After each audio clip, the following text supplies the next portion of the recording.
आपने गाड़ी का इल्जाम लगाया तो बाजी बकवास साहिबा, वो गाड़ी आज भी सरकार की मलकियत है, इमरान खान नहीं लेके गया। जैसे रिटायर्ड जजेस को, जैसे और बहुत सारे इंपॉर्टेंट इवन पुराने प्राइम मिनिस्टर्स को, जैसे एक बुलेट प्रूफ गाड़ी मिलती है, क्योंकि आम आप मार्केट से बुलेट प्रूफ नहीं खरीद सकते, उसकी इजाजत दरकार होती है। क्योंकि वो बुलेट प्रूफ आम शहरी के लिए बता रहा हूं, हर शख्स जाके गाड़ी नहीं खरीद सकता बुलेट प्रूफ, क्योंकि इस तरह दहशतगर्द भी खरीद लेंगे तो अगर वो कहीं हमला करते हैं तो रियासती एजेंसीज अगर उन पे वापस फायर करेंगे तो बुलेट प्रूफ में बैठे होंगे। इसलिए बुलेट प्रूफ गाड़ी जो है वो हर शख्स को देने की इजाजत नहीं दी जाती, इसीलिए आप जाके शोरूम से बुलेट प्रूफ नहीं खरीद सकते। उसका एक प्रोसेस है। जो साबका वज़राए आज़म है उनको बुलेट प्रूफ गाड़ी दी गई है, तो उसी तरीके से इमरान खान साहब को वो बुलेट प्रूफ गाड़ी दी गई जो उनकी मलकियत नहीं है, लेकिन वो गाड़ी सरकार की मलकियत है।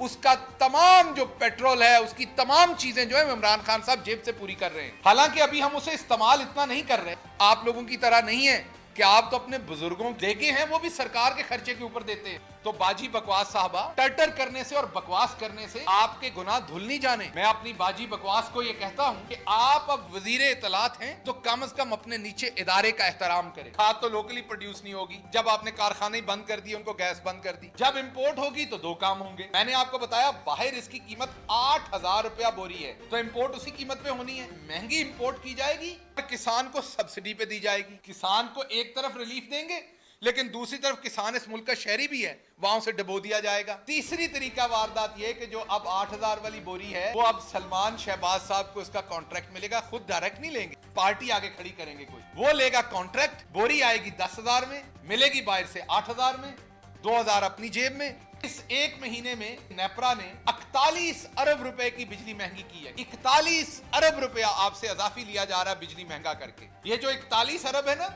ये आपकी जेबों से ये लिया जा रहा है कि ये जो जियो इकोनॉमिक आपका फोकस हुआ था पाकिस्तान का, वो वापस जियो स्ट्रेटेजिक क्यों हो रहा है, वापस हम एक धड़े की सियासत क्यों कर रहे हैं, हम वापस गुलामी में क्यों जाने की कोशिश कर रहे हैं, हम वापस डू मोर सुनने की क्यों कोशिश कर रहे हैं, हम वापस किसी की कठपुतली बनने की कोशिश क्यों कर रहे हैं। हमने 80,000 लोग शहीद करवाए अपने, हमने $100 बिलियन अपने बर्बाद किए, लेकिन हम क्यों किसी के कहने पे बैरूनी जंग में जाना चाहते हैं।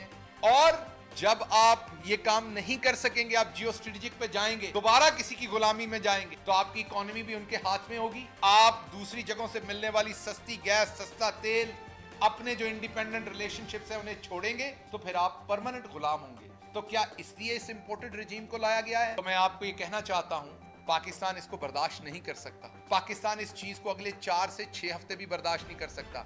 एक महीने में इन्होंने $6 अरब उड़ा दिए हैं। $6 अरब जिस मुल्क के एक महीने में उड़ जाए, टोटल उसके पास $20 अरब थे। जो इकोनॉमिक हिटमैन लाए गए हैं बाहर से, इनको कितनी देर बर्दाश्त करेगी। इसलिए फौरी इलेक्शन करवाएं, अवाम फैसला करें। उन्होंने अब जियो स्ट्रेटेजिक डॉक्ट्राइन पे जाना है या उन्होंने जियो इकोनॉमिक डॉक्ट्राइन पे जाना है। कोई इस मुल्क का वारिस नहीं है सवाए इसकी आवाम की, कोई इस मुल्क का सगा नहीं है सवाए इस आवाम के। हम इलेक्शन की तरफ इंशाल्लाह जा रहे हैं। इलेक्शन में कौम फैसला करे कि उन्होंने खुददारी की तरफ जाना है, उन्होंने गुलामी की तरफ जाना है, उन्हें दोबारा वही जियो डॉक्ट्राइन चाहिए या उन्हें दोबारा अब इकोनॉमिक डॉक्ट्राइन चाहिए। अवाम को फैसला करने दें। इस मुल्क का वजन इस मुल्क का किसान उठाता है, इस मुल्क का मजदूर उठाता है, इस मुल्क का अवाम उठाता है। इमरान खान का वजन भी इस मुल्क की अवाम को ही उठाने दें। कोई इस मुल्क का वजन ना उठाए, मेहरबानी करें। इलेक्शन कराएं, वजन जिसके कंधों का है उसके कंधों पे जाने दें। अवाम वजन उठाए और अवाम को नजर आए कि किसका वजन उठा रहा है। तो मैं आपको एक पैगाम देना चाहता हूं, पाकिस्तान की अगली नस्ल बदल चुकी है। पाकिस्तान की मिडिल क्लास को इस बात का एहसास हो चुका है। मेरे जैसा बंदा जिसकी कोई सियासी औकात और हैसियत नहीं है, मेरे जैसे बंदे ने यह फैसला किया है कि अपने हजारों डॉलर की पुरसाइश जिंदगी अमेरिका में छोड़ के आपकी यहां पर इमरान खान के पीछे खड़े होकर मंजी पीढ़ी ठोकूंगा। इसलिए ठोकूंगा कि वरना इस मुल्क की आप बर्बादी कर देंगे मुकम्मल। हम आ गए हैं, मिडिल क्लास के लोग हैं, हम आ गए पूरे पैरों के साथ आए हैं। पाकिस्तान के हर खानदान में एक बात बताई जाती है, खुददारी और वफादारी। अल्लाह के करम से दोनों खून में शामिल हैं। एक FIR नहीं 100 करें, पता है कि आप अंदर डालेंगे।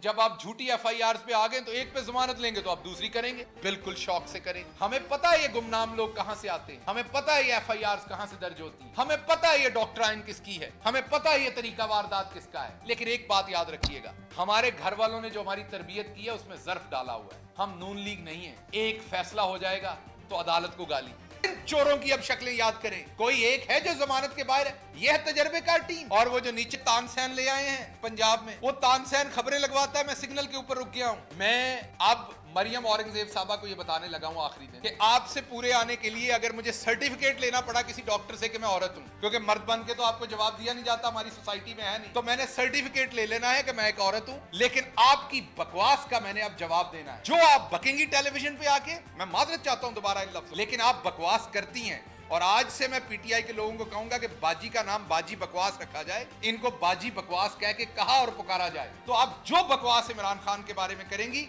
आपको उसका जवाब दिया जाएगा।